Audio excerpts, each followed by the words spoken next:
Mr. John Dinkelman is no stranger to BYU. He's a graduate of Brigham Young University and currently serving as the Deputy Director of the Orientation Division at the Foreign Service Institute. He coordinates and teaches the A100 incoming class of new Foreign Service officers until August 2005, when he will become, 2007, when he will become the consul for the U.S. consulate in Nogales. So this is a little bit of the end of an era for John. His previous assignments have included being a human resources officer in Ankara, Turkey, The Hague as a supervisory GSO, in Majuro as the regional administrative officer for Micronesia, London as an administrative staff officer, and Belgrade as a GSO CON rotation. A self-confessed army brat, Dinkelman was raised in many different places but claims none of them as his hometown. He graduated from BYU with degrees in business and Spanish. The FSI language test unit maintains that he speaks Spanish, Serbo-Croatian, Dutch, and Turkish. Prior to joining the Department of State, Dinkelman worked for Communications Systems Division of Unisys in Salt Lake City, and he and his wife Liz are the parents of 3 children. Now, I mentioned his lectures and his presentations on campus are a highlight for us. As you can imagine, having trained over 1,700 Foreign Service officers, 117 of them being Latter-day Saints, John has an amazing network of friends, and I think playing the game 2 Degrees of Separation from John Dinkelman establishes you to be someone who many people in the Department of State would call a friend.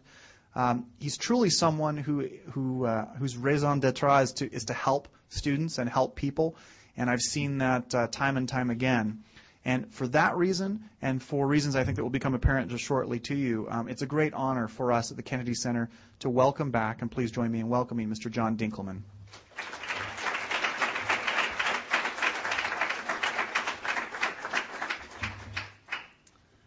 Well, Corey, thank you for not mentioning that Nobel Prize. You know, it's so embarrassing when that comes up. How long should I talk, Corey? 50 minutes.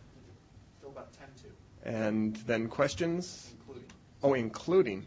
Talk for a half hour. Oh, because I like to talk so much, and I know you like to listen. Hi, everybody. Hello, everybody. Hello. Okay. This is being filmed, right? So if I stand out like this, it ruins it for the podcast. Is that it? I mean, I figure if they can't come here, why should they get the full treatment? You know what I mean? Okay. I have a lot to share with you in the next, I'll try to keep it to 20 to 30 minutes on this topic and then open it up for questions, because my experience has been that the more I'm able to answer your questions, the more you'll be able to go away with. Heaven knows I could talk forever and bore you all to death, but I know that's not what this is about, and you get that enough in other classes in any given day. I've chosen the topic for today, that of transformational diplomacy. This is something I believe that you will find useful, because, and I think it will become more and more evident as I go through, that this is an issue that is not going to be going away. And those of you who are fortunate enough to choose a career in the Foreign Service will find that this will be a byword in everything that you will be doing for the remainder of your career. And I'll try to frame that using more the words of the greats, of particularly the Secretary of State, and her explanation of it to both Congress and the Foreign Service itself, as a way to relate it to you and what I hope will be the future career of every one of you. But we'll see.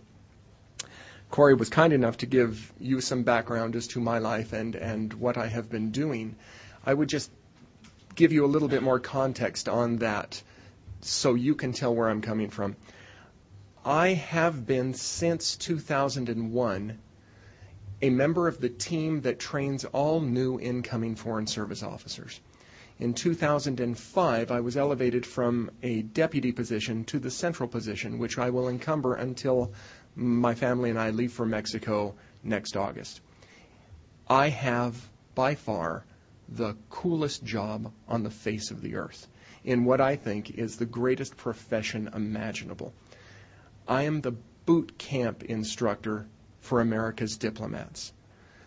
Last year, when I did the very same thing in November, since last year when I did that, a few people in the audience at that time actually came through my course and got to see just what a living hell I made of their life in the first 7 weeks of their career with the Foreign Service.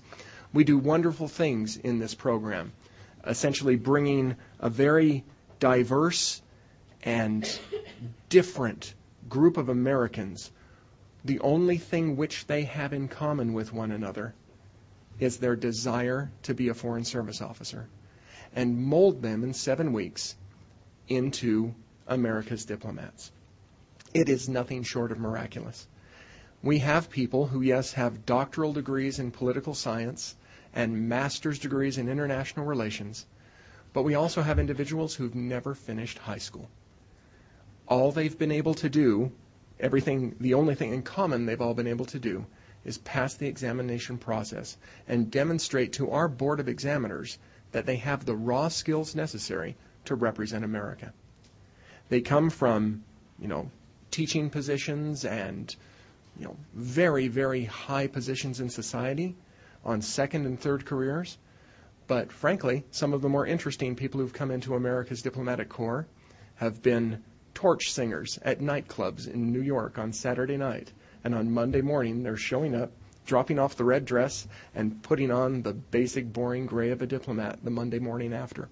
Even the driver of the Oscar Mayer Wiener Mobile left that job to come into the Foreign Service. So, totally serious. He's now in Tokyo as a vice consul. So, our desire is to represent America, every portion thereof, and there's no reason why you can't also be part of this group. In 2005, after the Secretary of State took on her position, she and her team saw some realities that were taking place in the world and felt the need to address them in remodeling America's diplomatic corps. She called everybody together in the Foreign Service and essentially had a podcast. We all went into the auditoriums and the lunchrooms and all of the different common spaces that we have in our embassies and consulates around the world. And I'll never forget the day. It was on January 18th of 2006 that she called us all together and wanted to set before us her agenda and her priorities for her tenure as Secretary of State. She did a lot of talking. She said a lot of things. Excuse me, I'm mixed up a little bit. This speech was 2 weeks before January 18th. I told you I wouldn't forget. See, I've already lied to you. She set forth an agenda to us, and she said, we are going to embark on transformational diplomacy.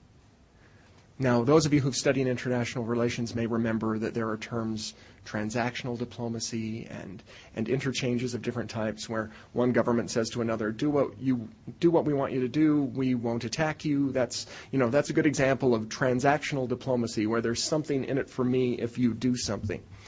She spun that and she said, we are not into transactional diplomacy anymore. We are into transformational diplomacy. We finished with this meeting, everyone walked away, and boy, did the tongue start to wag. What in the world is transformational diplomacy? What does this mean? People ventured, people complained, people said, well, we're already doing that. Well, nobody in the Foreign Service really got a grasp of it. Then, 2 weeks later, she went to Georgetown. And sensing this, she gave this hallmark speech at Georgetown on January 18th. On transformational diplomacy. I'm going to use many parts of her speech. I'm going to quote her verbatim because it's so good, and I'm going to add my commentary as I go through. Please understand that my commentary and my opinions are not the official line of the United States government. But trust me, I'm not going to be deviating from that official line very far. This transformational diplomacy idea, even though it was very difficult for us to understand in the Foreign Service at the beginning, to me now, makes very good sense.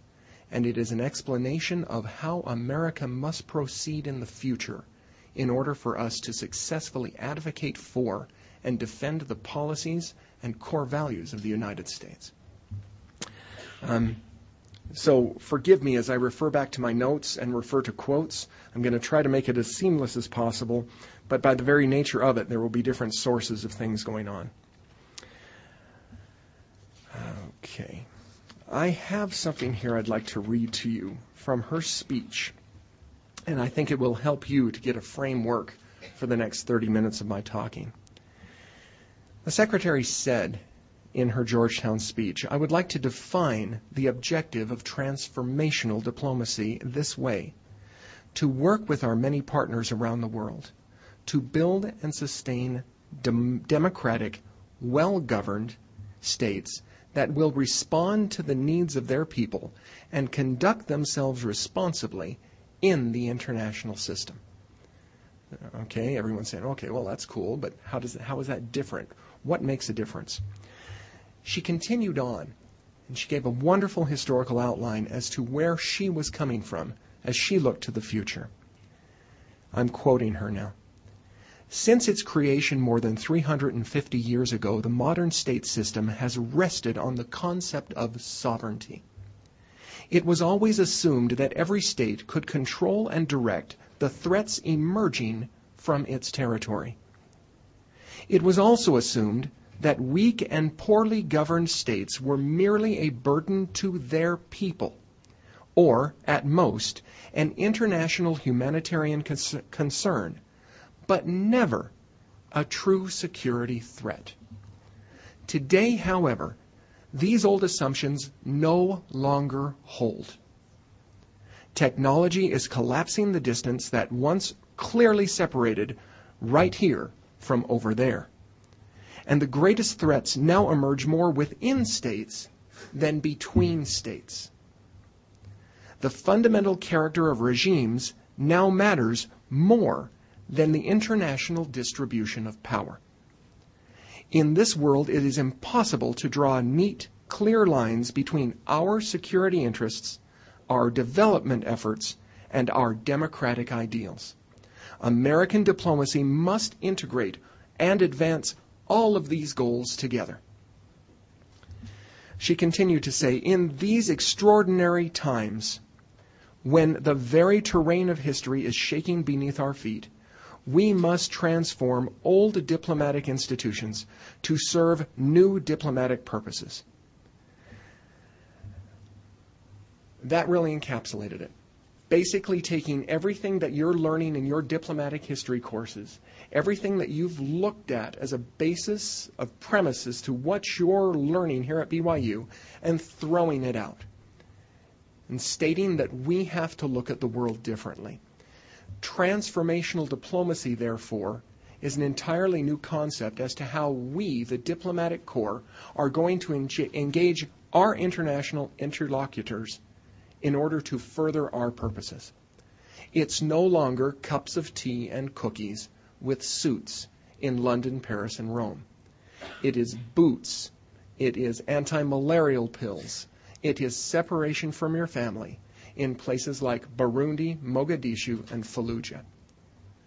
The individuals who started the Foreign Service as I did, with this ideal that life would be cool and easy and I would have a free run of things, has been sorely affected by the realities of the world, with the greatest concentration of my trainees going to places like Iraq, Saudi Arabia, Pakistan, and Haiti alone, leaving their families back in the United States or in other locations which are considered safe for their family members to remain, while they go out and work on issues which they have never encountered before, which the United States government a mere decade ago would have never considered to be issues of our national security interest. Okay? So, a few more things I'd like to go through as I pick and go through her speech. What this all is a sea change. It's an effort to identify and work with people at levels of true influence, and not just talking government to government all the time. A true transformation in the way that we conduct diplomacy. focusing on growing states such as India, China, Brazil, Egypt, Indonesia, and South Africa, which are influential in their areas of the world, or indeed in some cases worldwide, on economic and social levels which we never anticipated would be the case. Now, as an aside, when I was a teenager, I can remember there was an election going on. And I believe I was living in Utah at the time. I may have been someplace else. I'm a military brat. But the two candidates, I can remember, and I was young. I don't think I was old enough to vote. One of the candidates was complaining greatly about how American jobs have been lost overseas, and used a fact to try to influence the crowd that was listening to him. He said, since 1945, the percentage of industrial capacity that the United States had on a worldwide basis has dropped from 85% to a mere 45%. We can't accept that, right? And I was stupid. I was young. I didn't realize, but this man was using a fact to his advantage that would be blatantly obvious to probably most of you. This was a good thing that the industrial capacity of the rest of the world caught up and these nations developed. The same can be said of diplomatic influence. As the United States aided the world in getting back on its feet in the latter half of the 20th century, we needed, and we still need, to recognize that as all nations come into their own and have the systems intact that we so desperately want them to have intact, democratic principles, the rule of law, a good solid economic base, these nations will be sitting at a table where they will be an influencing factor for good or ill. If we intelligently employ our diplomatic skills and work with them, particularly on issues of common interest, but especially on issues where their interests deviate from ours, and we can help to move them in a direction that we would prefer them to go, our influence will be multiplied. We will actually be made stronger as we work through people rather than over them. With people rather than through them. Okay? So, a few other quotes, because I get away from my topics here. This is like giving a sacrament talk, I get so into this that I forget what the heck I'm talking about and I have to go back to my notes. So forgive me on that. The secretary said in her speech that there would be three main issues that transformational diplomacy would focus on, and the effects of which would be felt by the diplomatic corps as we started to adhere to the precepts outlined in transformational diplomacy. The first one was a clear and necessary redistribution of our resources, and that manpower would be needed elsewhere. If you step back for a moment and you take the population of North America, including Mexico, and of Europe, including Turkey, the total number of people that you will have just counted is 10% of the population of the world. Think about that. Yet, our diplomatic resources have been applied in ways that do not reflect the realities of this planet. We have Germany. What is it? 86 million, 82 million? Somebody who's German out here? How big are y'all? Somewhere between 80 and 90 million, right? And we have the same number of diplomats accredited to and working in Germany that we do in India, with a population of over 1 billion people. Right? Where's the logic in that? Now, someone might say, well, of course, Germany has much more influence and more interaction with the United States. Yes, but Germany is also more amenable and in contact and influenced by the United States than India. And the resources that we have available are better served, will better serve us as we focus on areas like India. A couple more quotes here, and forgive me as I find them. The secretary also said that we would change our manpower and we would change our emphasis on regional and transnational issues. She said, in the 21st century, geographic regions are growing ever more integrated, economically, politically, and culturally. This creates new opportunities, but it also presents new challenges, especially from transnational threats like terrorism, weapons proliferation, drug smuggling, and trafficking in persons, and disease. Building regional partnerships is one foundation today of our counterterrorism strategy. We are empowering countries that have the will to fight terror, but need our help with the means to do so. We are joining with key regional countries like Indonesia, Nigeria, Morocco, Pakistan, working together not only to take the fight to the enemy, but also to combat the ideology of hatred that uses terror as a weapon. We will use regional approaches to tackle diseases as well. Rather than station many experts in every embassy, we will now deploy small, agile, transnational networks of our diplomats. These rapid response teams will monitor and combat the spread of pandemics across entire continents. We are adopting a more regional strategy in public diplomacy as well. The Secretary continued to discuss how we are going to take the public affairs front, and instead of having a group of people all linked into the news media in Washington, D.C., where when they finally wake up in the morning, get news that an issue or item has been big in the Middle East and has been out on Al Jazeera and every other network informing people of things, we haven't even been able to wake up and give an official response, a correct response, clarifying response.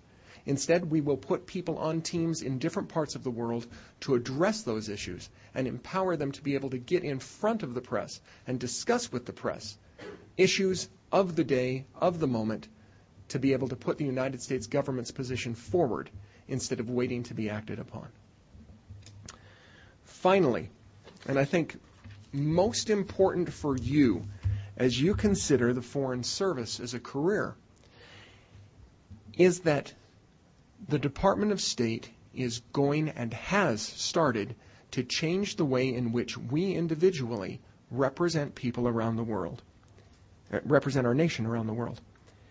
Did you know that there were over 200 cities on this planet with over 1 million people in them where there is not one single American official present?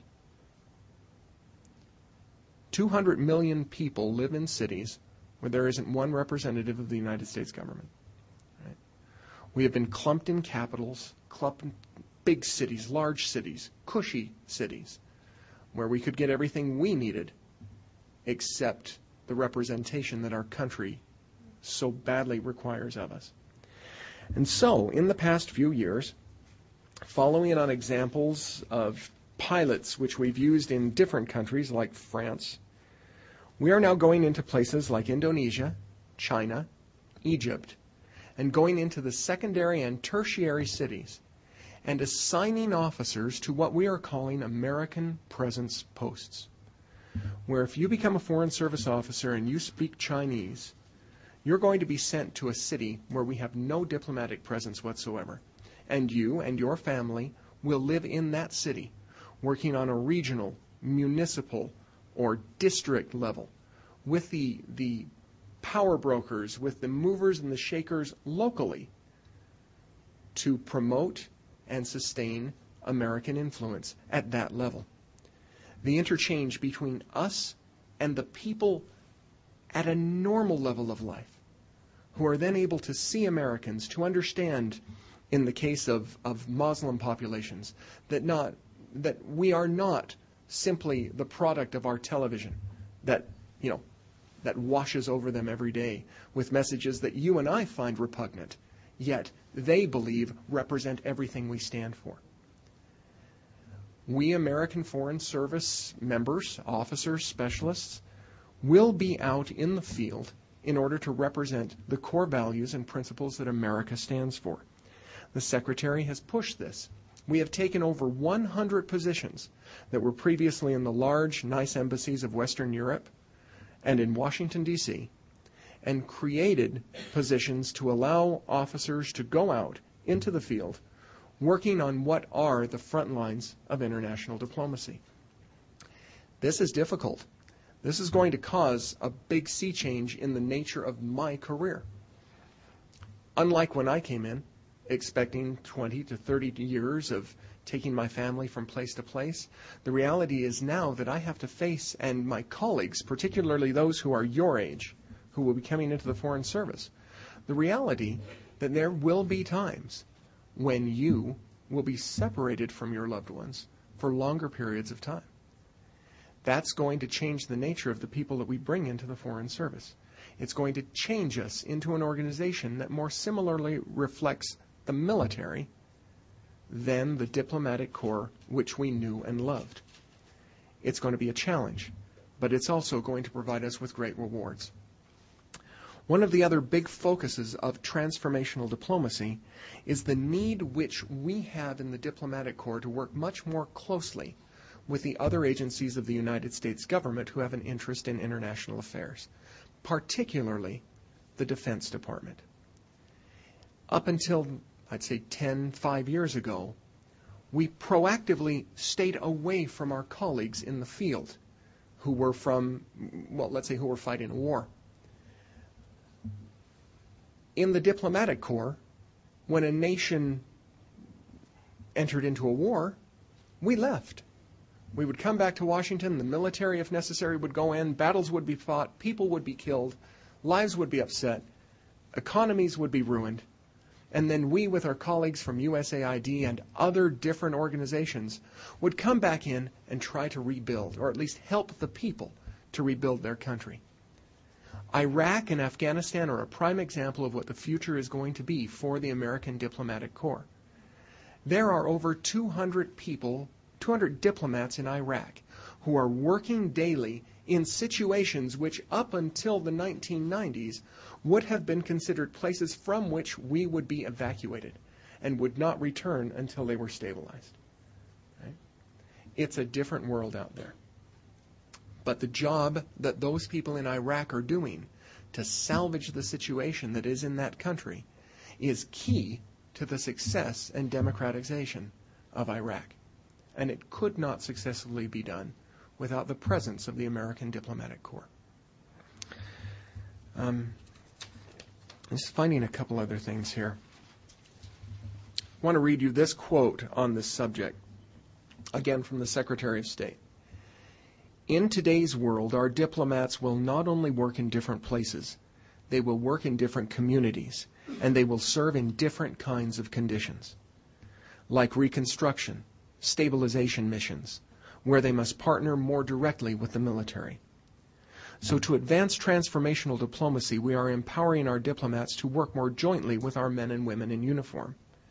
Over the past 15 years, as violent state failure has become a greater global threat, our military has borne a disproportionate share of post-conflict responsibilities because we have not had the standing civilian capability to play our part fully. This was true in Somalia and Haiti, in Bosnia, in Kosovo, and it is still partially true in Iraq and Afghanistan. These experiences have shown us the need to enhance our ability to work more effectively at the critical intersections of diplomacy, democracy promotion, economic reconstruction, and military security. This is why the President created within the State Department the Office of Reconstruction and Stabilization. Further on, she stated, should a state fail in the future, we want the men and women of this office, meaning stabilization and reconstruction, to be able to spring into action quickly. We will look to them to partner immediately with our military, with other federal agencies, and with our international allies. And eventually we envision this office assembling and deploying the kinds of civilians who are essential in post-conflict operations. Police officers, judges, electricians, engineers, bankers, economists, and legal experts, election monitors, all facets of society will need to volunteer to step up to the plate to assist us in efforts to help nations that are failing, states that are failing. What's the old line? Even the most expensive peace is cheaper than the cheapest war. This is the idea. The underlying theme is to attack the issue before it blows up, most likely in the faces of the people who live in that country, to assure that the nation that is a threat to itself and the rest of the world will not fail, but will be able to weather whatever difficulties it might encounter. Furthering on, the Secretary stated, the diplomacy of the 21st century requires better jointness between our soldiers and our civilians. We are taking additional steps to achieve it. She says, we for decades have positions in our foreign service called political advisors. They go to military forces. They are affectionately known as POLADs. We station these diplomats where the world of diplomacy intersects the world of military force. But increasingly, this intersection is seen in the dusty streets of Fallujah or the tsunami-wrecked coasts of Indonesia. America's diplomats eagerly seek these assignments to work side by side with our fellow colleagues in uniform. Whether it is in disaster relief in Pakistan, or stabilization missions in Liberia, or fighting illegal drugs in Latin America. The Secretary finished her speech by explaining that the people who would be doing this would be doing it not for a few years, but rather for a generation or two. Our entire outlook on the way in which we work with the peoples of the world needs to change in order for us to maintain an active position, a credible position in it. And she has proposed that transformational diplomacy is the way in which it will be done. People from my generation came into the Foreign Service with Spanish and French and German.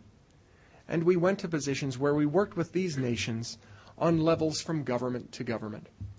As you, and frankly the rest of America, enters a different century, where the world itself has changed forever, where people want to kill us wherever we may go, the need for your generation to acquire skills to speak Farsi, Urdu, Chinese, and Arabic, and effectively promote changes from the grassroots level up among the peoples of the world will be a challenge that must be addressed, because if it is not addressed and we do not succeed, we will continue down a path that will be detrimental to the United States and its foreign interests. Now, there is an entire slant which I, as a BYU student, or a BYU alum, have to add to this. We represent more than just our country, we American Latter-day Saints. And in the same way that the gospel of Jesus Christ followed the American soldier into the Philippines in the 1940s, or into Japan in the 1950s, and today we see hundreds of thousands of people who have embraced the gospel of Jesus Christ as a direct result of America's military presence in the 20th century. I am confident that we will see the gospel moving not in the backpacks of American soldiers, but in the briefcases of American businessmen and of Latter-day Saint businessmen and Latter-day Saint diplomats, no matter what country they call their own.